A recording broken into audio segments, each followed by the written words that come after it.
नमस्कार मित्रों, मैं प्रेम नैनीवाल आप लोग का फिजिक्स टीचर एक बार फिर से स्वागत करता हूं आप लोगों का हमारे YouTube चैनल पर। और दोस्तों, पिछले वीडियो में हमने बहुत सारी घटनाओं का अध्ययन किया है, जैसे कि व्यतिकरण है, विवर्तन है, और आज हम एक बहुत ही इंपॉर्टेंट घटना लेके चलेंगे और वो घटना है प्रकाश का दोहरण यानी कि पोलराइजेशन ऑफ लाइट, और उसी की हम शुरुआत करेंगे। तो चलिए हम सबसे पहले ध्रुवण को समझने के लिए मैक्सवेल का सिद्धांत देखेंगे यहाँ पे। और लेसन के शुरू में हमने यहाँ पे बताया भी है कि मैक्सवेल के सिद्धांत में ये बताया गया है कि जो प्रकाश है वो एक विद्युत चुंबकीय तरंग है, यानी प्रकाश विद्युत चुंबकीय तरंग की तरह व्यवहार करता है, और इसे हम ये भी कह सकते हैं इलेक्ट्रोमैग्नेटिक वेव्स। अच्छा, यहाँ ये जो सिद्धांत है मैक्सवेल का सिद्धांत, ये बताता है कि विद्युत चुंबकीय तरंग की तरह व्यवहार करता है प्रकाश, और प्रकाश ऊर्जा का एक रूप भी है। तो यहाँ से तीन बातें निकल कर आती है, और सबसे जो पहली बात है वो ये दर्शाती है कि प्रकाश विद्युत का गुण रखता है, यानी प्रकाश की जो तरंग होती है उसके पास विद्युत क्षेत्र होता है, और विद्युत क्षेत्र को हम रिप्रेजेंट करते हैं ई सदिश से। तो ये विद्युत क्षेत्र का गुण रखती है सबसे पहले तो प्रकाश की जो तरंग है। और दूसरी बात मैक्सवेल ये बताते हैं कि प्रकाश की जो तरंग होती है वो चुंबकीय गुण भी दर्शाती है, तो उसके पास यानी उसके इर्द गिर्द चुंबकीय क्षेत्र भी होगा, और चुंबकीय क्षेत्र को हम रिप्रेजेंट करेंगे इस बार बी सदिश के द्वारा। और तीसरी और एक अहम बात और भी है, और वो ये दर्शाती है कि ये एक विकिरण की तरह भी व्यवहार करता है, यानी प्रकाश विकिरण की तरह व्यवहार करता है। तो ये तीन चीजें निकलकर आती है यहाँ से। सबसे पहला तो विद्युत क्षेत्र यानी प्रकाश की जो तरंग होगी वो विद्युत क्षेत्र का गुण भी रखती है, उसके इर्द गिर्द विद्युत क्षेत्र कंपन भी करता है। अच्छा, दूसरा चुंबकीय क्षेत्र भी उसके इर्द गिर्द कंपन करता है, और तीसरा वो विकिरण की तरह व्यवहार करती है। यहाँ अगर मैं एक प्रकाश के तरंग की बात करूं तो इसका मैं 3D डायग्राम एक बार बनाता हूं, किस तरीके से ग्राफ में ले लेते हैं इसको। यदि कोई प्रकाश की किरण इस दिशा में संचरित हो रही है, यानी तरंग संचरण की जो दिशा है वो ये वाली है। अच्छा, इसे जब मैं ग्राफ में लूंगा, ये आपका y अक्ष है, और ये यहाँ पे मान लेते हैं कि x अक्ष है, और ये z अक्ष को दर्शाता है। तो कोई भी तरंग जो चल रही होगी, तरंग गति कर रही होगी, उसमें किस तरीके से विद्युत क्षेत्र होगा और किस तरीके से चुंबकीय क्षेत्र होगा, ये बात हमारे लिए महत्वपूर्ण है। तो सबसे पहले मैं विद्युत क्षेत्र की बात करता हूं, और वो विद्युत क्षेत्र इस तरीके से कंपन करते हुए चलता है। ये बिल्कुल लंबवत तरीके से कंपन करता हुआ गति करता है विद्युत क्षेत्र, और विद्युत क्षेत्र को मैं रिप्रेजेंट करता हूं ई सदिश से। तो ये जो ई सदिश है विद्युत क्षेत्र है, और यहाँ पे ये कंपन करते हुए गति कर रहा है।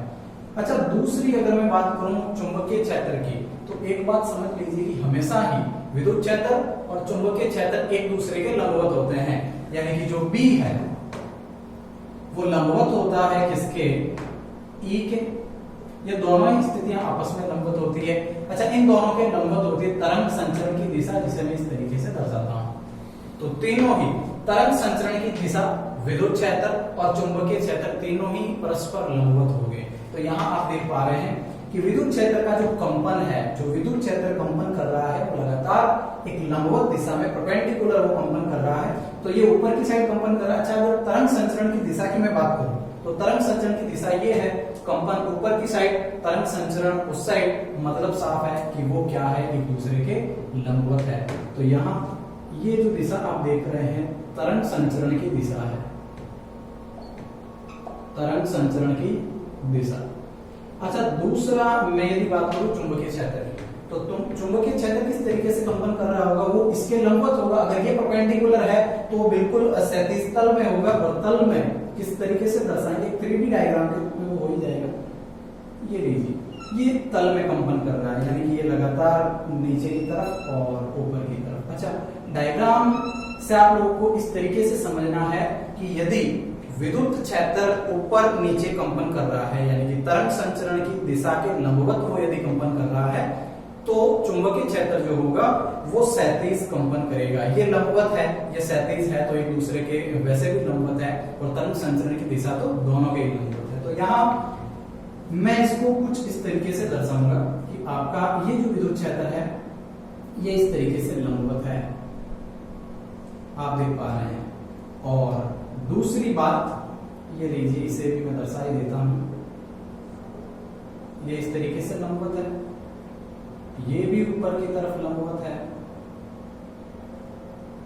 और अब यदि मैं चुंबकीय क्षेत्र को देखूं तो ये 37 तल में है, और तल में है तो मैं कुछ इस तरीके से इसको दर्शाऊंगा। ये देखिए, ये चुंबकीय क्षेत्र यहां कंपन करता है,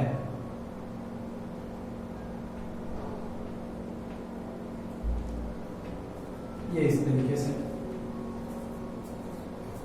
तो यहां बात बिल्कुल स्पष्ट है कि चुंबकीय क्षेत्र, विद्युत क्षेत्र और तरंग संचरण की दिशा तीनों एक दूसरे के लंबवत है। और मैक्सवेल के अनुसार प्रकाश की जो तरंग होती है वो कुछ इस तरीके से गति करते हुए चलती है, जहां विद्युत क्षेत्र के भी कंपन होते हैं और दूसरा चुंबकीय क्षेत्र के भी कंपन होते हैं। अब यहां से हमें समझना है कि प्रकाश का ध्रुवण क्या है।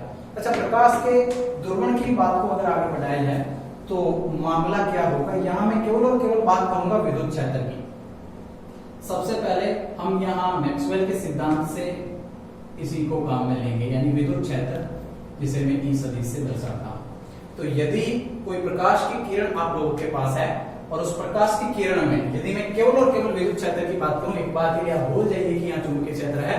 यदि किसी प्रकाश की तरंग में विद्युत क्षेत्र कंपन कर रहे हो, और वो कंपन भी कैसे हो, सभी संभव दिशाओं में। सभी संभव दिशाओं से मेरा मतलब है कि यदि तरंग संचरण की दिशा दोस्तों ये हुई तो वहां बात स्पष्ट है कि विद्युत क्षेत्र बिल्कुल लंबवत कंपन करेगा। यदि तरंग संचरण की दिशा इस तरीके से हुई तो विद्युत क्षेत्र लंबवत कंपन करते हुए चलेगा। और यदि कभी ऐसा हुआ कि वो का मतलब विद्युत क्षेत्र लंबवत कंपन करने के साथ साथ ऐसे भी कंपन करता है। अच्छा, सभी संभव दिशाओं में जो उसको दिशा मिली उसी दिशाओं में ये तो हर एक एंगल पे लंबवत ही तो रहेगा, यानी कि यहाँ अगर मैं ऐसे करता हूं तब भी ये इसके तरंग संचरण की दिशा के लंबवत है। अगर मैं ऐसा करता हूं तब भी दोनों के बीच 90 डिग्री का एंगल है, तब भी लंबवत है। अगर मैं ऐसे करता हूं तब भी क्या है, लंबवत। तो यदि कभी विद्युत क्षेत्र तरंग संचरण की दिशा से किसी भी दिशा में या सभी संभव दिशाओं में कंपन करे, विद्युत क्षेत्र यदि सभी संभव दिशाओं में कंपन करे तो वो प्रकाश कहलाएगा आपका एक अध्रुवित प्रकाश। अध्रुवित प्रकाश, या आप इसे सामान्य प्रकाश भी कह सकते हैं। तो ये अध्रुवित प्रकाश है, और अध्रुवित प्रकाश को ध्रुवित करने की जो घटना है वो ही प्रकाश का ध्रुवण कहलाती है, वो ही प्रकाश का पोलराइजेशन कहलाती है। तो बस ध्यान इस बात का रखना है कि किसी भी अध्रुवित प्रकाश को ध्रुवित करने की घटना को फाइनली यहाँ पे प्रकाश का क्या कहा जाता है, ध्रुवण कहा जाता है। अच्छा, अब ये जानना हमारे लिए बहुत ही ज्यादा जरूरी हो गया कि आखिरकार अध्रुवित प्रकाश को हम समझ गए कि एक अध्रुवित जो प्रकाश होता है, अध्रुवित प्रकाश, उस अध्रुवित प्रकाश में जो विद्युत क्षेत्र के कंपन होते हैं, विद्युत क्षेत्र के कंपन सभी संभव दिशाओं में होते हैं। बस इस बात का ख्याल रखें, सभी संभव दिशाओं में होते हैं। अच्छा, किस तरीके से कि यदि तरंग संचरण की जो दिशा है वो यदि इस तरीके से है तो सभी संभव दिशाओं से मेरा मतलब है कि ऐसे ऐसे या फिर ऐसे सभी संभव दिशाओं में उसके कंपन होंगे। तो जो प्रकाश की तरंग है वो प्रकाश की तरंग एक अध्रुवित प्रकाश की तरंग कहलाएगी, वो प्रकाश ही अध्रुवित प्रकाश कहलाएगा। कब? जब विद्युत क्षेत्र के कंपन जो भी हुई, एक तरंग आ रही है तो मैक्सवेल ऐसा बताते हैं कि किसी भी तरंग में विद्युत क्षेत्र और चुंबकीय क्षेत्र का कंपन विद्यमान होता है, दोनों ही क्षेत्र वहां पे जो है विद्यमान रहते हैं, तो दोनों ही कंपन करते हैं। बात तो असल में दोनों ही कंपन करते हैं, लेकिन यदि विद्युत क्षेत्र सभी संभव दिशाओं में कंपन करता है, लंबवत करने के बजाय सभी संभव दिशाओं में यदि वह लंबवत रहते हुए कंपन करता है तो वो प्रकाश एक अध्रुवित प्रकाश कहलाएगा।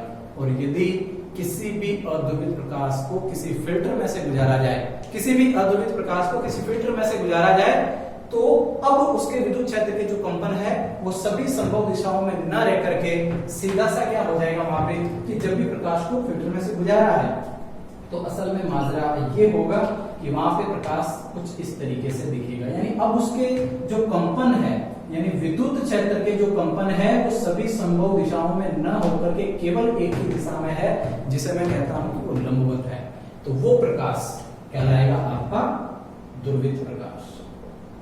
वो प्रकाश दुर्वृत्त प्रकाश कहलाएगा। तो बात बिल्कुल स्पष्ट है कि किसी भी दुर्वृत्त प्रकाश को यदि किसी फिल्टर में से गुजारा जाए तो वो प्रकाश एक दुर्वृत्त प्रकाश बन जाता है, और यही घटना आपके कुल मिला के क्या कराती है, प्रकाश का ध्रुवण।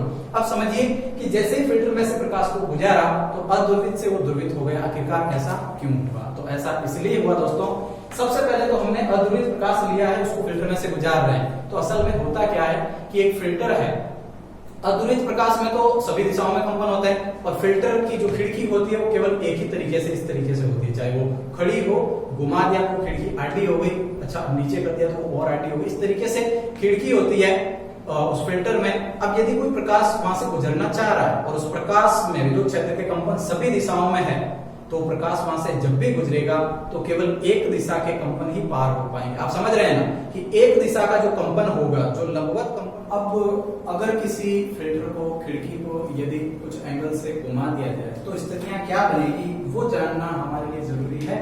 और यहाँ मैं आपको बताता हूँ स्थिति पहली, यानी अगर ऐसा हुआ कभी कि आपके पास कोई अदुर्वृत्त प्रकाश है, अदुर्वृत्त प्रकाश मतलब विद्युत क्षेत्र के कंपन सभी संभव दिशाओं में हो, तो वो प्रकाश अदुर्वृत्त प्रकाश कहलाएगा। लेकिन जब भी उसे फिल्टर में से गुजारा जाएगा तो केवल एक ही दिशाओं में उस कंपन, एक ही दिशा में उसके कंपन को सीमित कर दिया जाएगा, और जब सीमित कर दिया जाएगा तो कहेंगे प्रकाश दुर्वृत्त है। यहाँ खिड़की से मेरा मतलब क्या है, खिड़की से हम सिंपल सा डायग्राम बनाते हैं, गहराई में हमें जाना ही नहीं है, बस खिड़की से ये मतलब है। और एक ऐसी खिड़की है जिसमें कुछ इस तरीके से पार्टिकल्स लगे हुए हैं, और वो प्रकाश को रोकने की कोशिश करेंगे, कंपनों को रोकने की कोशिश करेंगे। और जैसे ही प्रकाश यहाँ से रुक जाएगा, यानी सभी संभव दिशाओं में जो कंपन है वो यहाँ अटक जाएंगे, रुक जाएंगे, लेकिन केवल और केवल लंबवत दिशा वाला जो कंपन है वो यहाँ से पार हो पाएगा। और जैसे ही वो कंपन पार होगा तो आगे वाला जो प्रकाश हमें मिलेगा, वो प्रकाश मिलेगा कुछ इस तरीके से, और उसे हम कह देंगे कि ये कौन सा वाला प्रकाश है, दुर्वृत्त प्रकाश है। अच्छा, प्रकाश को दुर्वृत्त करने के साथ ही उसकी तीव्रता में भी फर्क होता ही है। तो तीव्रता में फर्क हमें पता करने के लिए क्या करना है, यदि मैं यहाँ पे ऐसा करूं कि किसी भी अदुर्वृत्त प्रकाश को फिर से, जैसे देखिए किसी अदुर्वृत्त प्रकाश को मैंने तुरंत ही किसी खिड़की में से गुजारा है, किसी भी खिड़की में से गुजारा है, ये इस तरीके की खिड़की है आपकी बात, और यदि प्रकाश यहाँ से गुजरा तो वो प्रकाश दुर्वृत्त हो गया। सिंपल सी बात है, अब तक हम लोगों ने यही समझा है। तो ये प्रकाश दुर्वृत्त हो गया। अच्छा, दुर्वृत्त हो जाने के बाद मैं मानता हूँ कि उसकी जो तीव्रता है, इंटेंसिटी है, वो I0 है। अच्छा, यहाँ जो प्रकाश दुर्वृत्त हुआ है, दुर्वृत्त होने के बाद प्रकाश की जो तीव्रता है वो तीव्रता I0 हुई है। यदि इसको मैं एक और खिड़की में से गुजारने की कोशिश करूं और वो खिड़की भी लंबवत है, वो खिड़की भी क्या है, लंबवत, तो कोई फर्क नहीं पड़ेगा दोस्तों, आगे जो प्रकाश मिलेगा वो प्रकाश भी आपको दुर्वृत्त ही मिलेगा, भले मैंने इसको डबल फिल्टर में से गुजारा है। अच्छा, फर्क वो नहीं है कि डबल फिल्टर में से गुजारा तो वो दुर्वृत्त हुआ, दुर्वृत्त का दुर्वृत्त रहा है, कोई फर्क नहीं हुआ है। यहाँ जो तीव्रता, नई तीव्रता है, डबल खिड़की से गुजारने के बाद की जो तीव्रता है उसे मैं I डैश का नाम देता हूँ, कोई फर्क नहीं होगा, I0 ही प्राप्त होगा। कब? जब दोनों के बीच जो थीटा है वो थीटा कितना रहे, 0 डिग्री। जब भी थीटा 0 डिग्री होगा तो तीव्रता में कोई फर्क नहीं आएगा और प्रकाश में भी कोई फर्क नहीं आएगा। जितना प्रकाश यहाँ था उतना का उतना यहाँ रहेगा। लेकिन मैं कहना ये चाह रहा हूं कि ये जो खिड़की है T1 मानते हैं, ये खिड़की है T2 मानते हैं, यदि इस खिड़की को घुमा दिया जाए, यदि जो ये खिड़की है इसे मैं पकड़ के ऐसे कर देता हूं कुछ एंगल से, कुछ थीटा से, तो फर्क क्या होगा, बस वो समझाना मैं चाह रहा हूं। कैसे? ये लीजिए सर, मैंने theta is equal to 90 degree रख दिया, तो अब तो स्थितियां बदलनी है ही। कैसे? देखिए, ये आपका फिर से जो दुर्वृत्त प्रकाश है सामान्य प्रकाश की संज्ञा में इसे दे रहा हूं। ये सामान्य प्रकाश और सूर्य से आने वाला प्रकाश हमेशा ही सामान्य होता है, इस बात का ध्यान रखें। ये खिड़की है पहली वाली, ये इस तरीके से है, यानी कि परपेंडिकुलर इसके सारे ये लगे हुए हैं, और यदि इसमें से प्रकाश को गुजारा तो तय बात है कि ये बिल्कुल दुर्वित हो चुका होगा। अब यदि दुर्वित प्रकाश को किसी एक और खिड़की में से गुजारा गया और उस खिड़की को मैंने इस बार घुमा दिया, घुमाने से मेरा मतलब है कि इसको मैंने ये दोनों अगर देखो तो 0 डिग्री एंगल है इनके बीच, और यदि मैं इसको पकड़ के ऐसे कर दूं तो अब इसके और इसके बीच एंगल कितना हो गया 90 डिग्री। तो यदि मैंने एंगल 90 डिग्री कर दिया तो स्थितियां क्या बनेगी, जरा उनको भी देखिए एक बार। यहाँ पर जो तीव्रता है मान लीजिए ये वाली है, दुर्वित हुआ है तो प्रकाश की तीव्रता I0 मान के चलेंगे, लेकिन जैसे ही इसको डबल खिड़की में से गुजारा तो दोस्तों यहाँ जो ये स्थिति बननी थी ये असल में नहीं बनी। क्यों नहीं बनेगी? क्योंकि यहाँ जो लंबवत कंपन है यहाँ से पार हो जाएंगे, यहाँ से लंबवत कंपन तो पार हो जाएंगे, लेकिन आगे चूंकि खिड़की 90 डिग्री से है। कैसे है, मैं क्या कहना चाह रहा हूँ जरा ध्यान दीजिए कि ये खिड़की घुमाने के बाद ऐसी हो रही है। तो अब यहाँ पे ये वाला पहले सबसे पहले अध्रुवित प्रकाश था, इसमें से ये जो लंबवत कंपन थे वो लंबवत कंपन एज इट इज यहाँ पे मिल गए, वो आर पार हो गए, लेकिन आगे खिड़की क्या है आरडी, इस बार लंबवत कंपन भी आगे नहीं जा पाएंगे। और यदि ये खिड़की उठा के मैं यहाँ पे रखता हूँ तो यहाँ ये वाले कंपन पार नहीं होंगे, तो कौन से ये वाले पार हो जाएंगे, लेकिन यहाँ पर तो स्थिति उल्टी है कि पार करने से पहले दूसरी वाली खिड़की से पहले मैंने एक यहाँ पे और रख दिया है फिल्टर, और उसमें से गुजारने के बाद केवल कौन से कंपन बचे हैं लंबवत। अब उन लंबवत कंपन को ही इनमें से गुजारना है, उनको गुजरेंगे नहीं तो आगे तीव्रता आपको कितनी मिल जाएगी, यानी नई वाली जो तीव्रता है जिसे मैं I' से रिप्रेजेंट करता हूँ वो कुल मिला के आपको कितनी मिल जाएगी, यहाँ पे मैं कह देता हूँ 0 मिलेगी। 0 क्यों मिलेगी? क्योंकि अब की बार सारे के सारे कंपन अवरुद्ध हो ही गए, तो स्थिति ऐसी बनेगी। अब यदि कभी ऐसा हो गया, क्या हो गया, स्थिति नंबर 3 में लेके चलता हूं। ये लीजिए कि आपने एक अध्रुवित प्रकाश लिया है और उस अध्रुवित प्रकाश को आप गुजारना चाह रहे हैं किसी एक ऐसे फिल्टर में, और ऐसे फिल्टर से गुजारने के बाद आपका जो प्रकाश है वो पूर्ण रूप से दुर्वित हो चुका है 100%, और फिर आप इसे किसी और खिड़की में से गुजार रहे हैं, और अब की बार किसी और खिड़की को कितने एंगल से घुमाया है, आप 60 ले लीजिए, 45 ले लीजिए, या फिर आप जो भी एंगल उसे कहना चाह रहे हैं वो मैंने ये कर दिया यहाँ पे, ठीक है ना। तो जो आगे तीव्रता मिलेगी वो कितनी मिलेगी, इस बात को जानने के लिए ये समझिए कि ये कंपन कौन से थे, लंबवत वाले, और ये कंपन यदि यहाँ पे ऐसे हैं और इन दोनों के मध्य कोण कितना बन रहा है जी, कोण थीटा बन रहा है। भाई मैंने पहले यहाँ पे 0 डिग्री से घुमाया, यानी कोई भी परिवर्तन इसमें नहीं किया, फिर मैंने इसको 90 डिग्री से घुमाया। यदि कभी किसी आंकिक प्रश्न में ऐसा मिल जाए कि उसको 45 डिग्री से घुमाया गया है, उसे 60 डिग्री से घुमाया गया है, तो जो फर्क होगा उसे मापने के लिए हम यहाँ पे ये थीटा कहेंगे। तो थीटा जो भी है आपको देखता है वो लेके चलना है, लेकिन ये समझिए दोस्तों कि यदि इस थीटा का मैं tan मान लेता हूँ, यानी कि इसे मैं tan थीटा कहता हूँ, ठीक है ना, तो ये इक्वल होगा उस माध्यम के अपवर्तनांक के जिस माध्यम से आप उसे गुजारना चाह रहे हैं। तो थीटा के लिए तो ये वैल्यू हो जाएगी सबसे पहले तो tan theta is equal to n, यहाँ पे मान हम कह के चलेंगे इसे, और अब की बार ये थीटा आपको यहाँ पे रखना है, देखना है क्या मान यहाँ पे प्राप्त हो रहा है। लेकिन ये ध्यान रहे कि पहली स्थिति 0 डिग्री, 90 डिग्री और 90 डिग्री में तीव्रता कितनी मिली है 0, और यहाँ जो तीव्रता आपको मिलेगी वो तीव्रता I' इज इक्वल टू और भी कुछ होगी, हम ऐसा कहेंगे, ये हम tan थीटा ना लेकर के cos थीटा, सॉरी यहाँ पे छोटी सी एक मिस्टेक है कि नई वाली जो तीव्रता है उसे अगर हमें निकालना है, फाइंड आउट करना है, तो हम उसको cos स्क्वायर थीटा के समानुपाती करेंगे, और यदि cos स्क्वायर थीटा के समानुपाती हुआ तो ये मान यहाँ पे नियतांक लग करके cos स्क्वायर थीटा के इक्वल होगा, और ये I' यहाँ से निकालना है। तो आपको ये स्थिति ध्यान रखनी है कि नई वाली तीव्रता निकालने के लिए जो I' में वहां पे 0 निकाल रहा हूँ, वहां पे उसके बाद जो भी है वो निकाल रहा हूँ, जैसे I0 निकाल रहा हूँ। अगर यहाँ पे मेरे को थीटा एंगल पे अगर नई तीव्रता फाइंड आउट करनी है तो I' को मैं I0 पुरानी वाली तीव्रता रखनी है, और थीटा कौन सा रखना है, cos स्क्वायर थीटा। तो इस बात का ध्यान रखें, और ये वैसे आपके कहलाता है मेलस का नियम, मेलस का नियम, और मेलस का नियम एग्जाम की दृष्टि से बहुत ही ज्यादा महत्वपूर्ण है।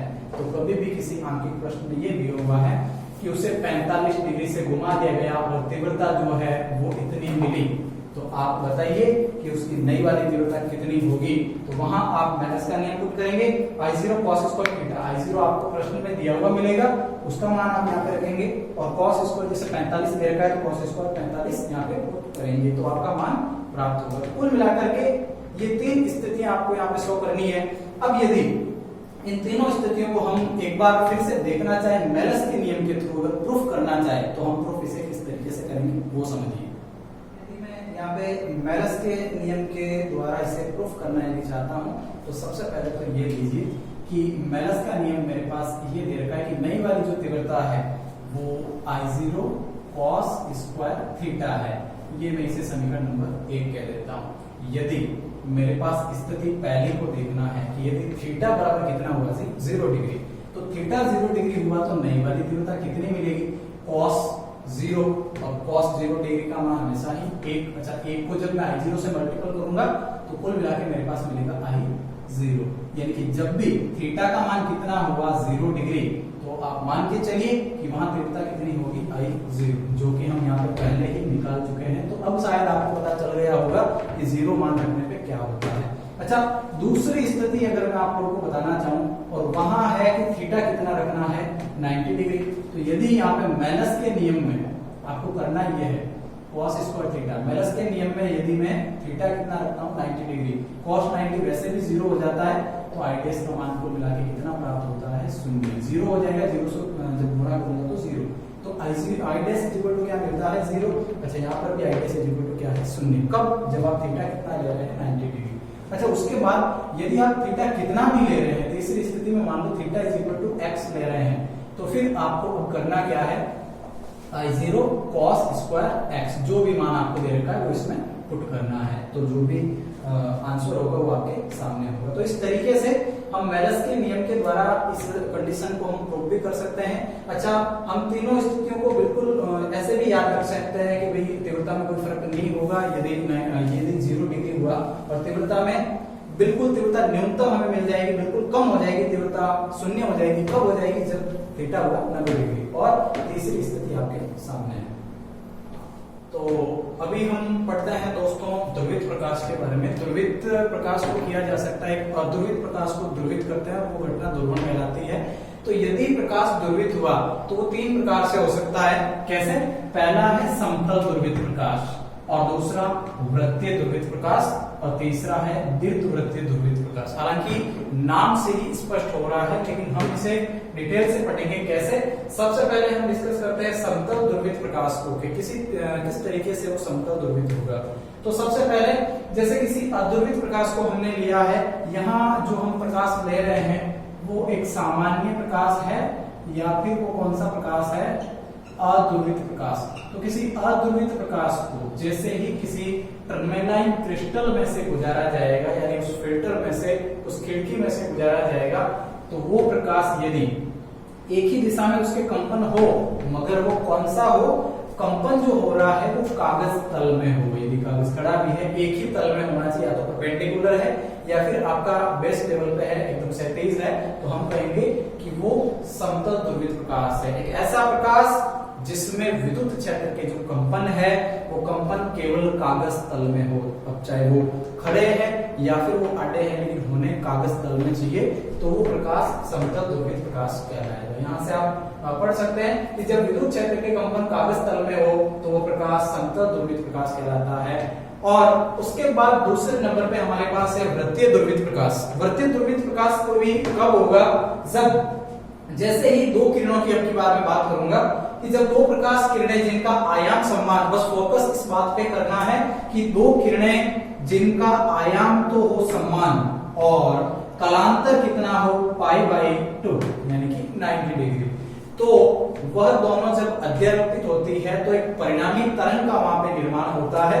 हमें अच्छे से पता है कि जैसे ही दोनों अध्यारोपित होगी तो वहां पे परिणामी तरंग का निर्माण होगा, और वो परिणामी तरंग आप यदि देखोगे तो वहां पे उस परिणामी तरंग में कंपन तरंग संचरण की दिशा के नोक पर, जहां कंपन हो रहे हैं वो कंपन तरंग संचरण की दिशा जो है उसके नोक पर यदि आप देखो तो भैया आयाम जो है आयाम यदि समान है, इस वाली तरंग जो आ रही है उसके आयाम समान है, परपेंडिकुलर जो आ रही है उसके आयाम समान है, उधर से आ रही है उसके आयाम समान है, तो आयाम जब सारे समान होंगे तो खिड़की से गुजरने के बाद आप देखोगे कि कुछ इस तरीके से जो कंपन होंगे, और यदि उस पे एक काल्पनिक गोला खींचा जाए तो एक वृत्त नुमा हमें महसूस होगा कि वो एक वृत्त के रूप में है, तो वो प्रकाश कौन सा कहलाएगा? वृत्तीय ध्रुवित प्रकाश। स्थिति बहुत ही जटिल है, लेकिन आप समझिए पहले तो ये बात मैं स्पष्ट कर दूं कि आयाम क्या है। हालांकि हम इसके बारे में बात कर चुके हैं, लेकिन आयाम का मतलब हुआ कि किसी भी तरंग के लिए मैक्सिमम जो विस्थापन है, जो अधिकतम विस्थापन है, उसे हम कहेंगे इस तरंग का आयाम एक अधिकतम विस्थापन। और दोस्तों यदि जो विस्थापन सामने से आ रहे हैं, जो भी यहाँ पे जो तरंग सामने से आ रही है उसमें जो भी इस तरीके के आयाम है, विस्थापन है, वो आयाम यदि समान हुए, जैसे कि यहाँ ये जो तरंग आ रही है, ये वाली, अगर सबके आयाम समान है मतलब ये क्या है? समान है। और ये जब समान होंगे तो यहाँ स्थिति कैसी बनेगी? वृत्तनुमा बनेगी। तो हम कहेंगे कि वो प्रकाश कैसा है? वृत्तीय ध्रुवित प्रकाश है। एक ऐसा प्रकाश जिसमें जो भी यहाँ पे तरंगें आ रही है उनका अगर आयाम दोनों अध्यारोपित हुई है, उनका आयाम यदि समान है तो समान आयाम होने के कारण ये क्या होंगे? सारे समान। और जब ये समान होंगे, ये त्रिज्याएं सारी क्या होगी? समान होगी। तो यहाँ पे जो स्थिति बनेगी वो वृत्त वाली बनेगी, इसलिए उस प्रकाश को हम वृत्तीय ध्रुवित प्रकाश कहेंगे। और उसके बाद तीसरा और अंतिम जो है वो है दीर्घवृत्तीय ध्रुवित प्रकाश। अच्छा, दीर्घवृत्त का मतलब तो हम समझ सकते हैं। अच्छा, जब भी अब ये स्थिति कब होगी ये जरा ध्यान दीजिए। यहाँ पे आयाम समान की मैं बात कर रहा हूं, लेकिन दीर्घवृत्तीय ध्रुवित प्रकाश से कब मिलेगा? जब आयाम समान नहीं बल्कि आयाम क्या होगा? असमान। तो इस चीज का ध्यान रखें, बस यही फर्क है इन दोनों में। आयाम असमान, जब दो असमान आयाम की तरंगे और दोनों के कालांतर π/2 हो, अगर वो अध्यारोपित होती है तो परिणामी तरंग जो है उस परिणामी तरंग की दिशा की नोक पर एक संरचना बनती है, और वो संरचना आपकी बार वृत्तीय नहीं बल्कि दीर्घवृत्तीय बनती है, और तब हम उस प्रकाश को दीर्घवृत्तीय ध्रुवित प्रकाश कहेंगे। दोस्तों यहाँ फोकस कीजिए कि यदि आयाम क्या हो गया, यदि ये लीजिए कि यहाँ से जो आयाम है वो ये आयाम तो सब बड़ा हो गया, ये बड़ा हो गया, अच्छा ये कम हो गया, ये कम हो गया, तो अब तो ऑटोमेटिक अगर मैं यहाँ पे काल्पनिक वृत्त खींचना चाहूं तो वो क्या बनेगा? एक दीर्घवृत्त के रूप में बनेगा, और ऐसे प्रकाश को मैं दीर्घवृत्तीय ध्रुवित प्रकाश कहूंगा। कब स्थिति होगी? यदि बराबर है तो वृत्त बनेगा, तय बात है बिल्कुल। यदि बराबर नहीं है तो वृत्त बनेगा ही नहीं, वहां पे क्या बनेगा? दीर्घवृत्त, और ऐसे प्रकाश को दीर्घवृत्तीय ध्रुवित प्रकाश कहेंगे। यहाँ डायग्राम के माध्यम से अच्छे से समझ सकते हैं। और जहां तक परिभाषा की बात है, डिस्क्रिप्शन में आपको लिंक मिलेगा, वहां पे सारी परिभाषाएं आप लिख सकते हो, प्राप्त कर सकते हो। लेकिन यदि एक ध्रुवित वृत्तीय ध्रुवित प्रकाश की परिभाषा को अगर दीर्घवृत्तीय ध्रुवित प्रकाश की परिभाषा के रूप में बदलना है तो वहां आप ये करेंगे कि जब दो प्रकाश किरणें जिनका आयाम वृत्तीय ध्रुवित में तो आयाम क्या होगा? समान, लेकिन दीर्घवृत्तीय ध्रुवित में आयाम क्या होगा? असमान। तो जब भी आयाम असमान तथा कालांतर π/2 हो, वह दोनों अध्यारोपित होती है, तो जो परिणामी तरंग आपको प्राप्त होती है उसकी तरंग संचरण की दिशा की नोक पर दीर्घवृत्तीय संरचना प्राप्त होती है, और तब हम प्रकाश को दीर्घवृत्तीय ध्रुवित प्रकाश वहां पे कहते हैं। तो दोस्तों ये ध्रुवित प्रकाश के 3 प्रकार थे, समतल वृत्तीय और दीर्घवृत्तीय। इसके बाद हम विधियां पढ़ेंगे कि आखिरकार वो कौन सी विधियां हैं जिसे किसी अध्रुवित प्रकाश को क्या कर सकते हैं? ध्रुवित कर सकते हैं। ध्रुवण करवाने के लिए कौन कौन सी विधियां काम में आएगी। तो फिलहाल के लिए इतना ही, पढ़ते रहिए और पढ़ते रहिए। Thank you.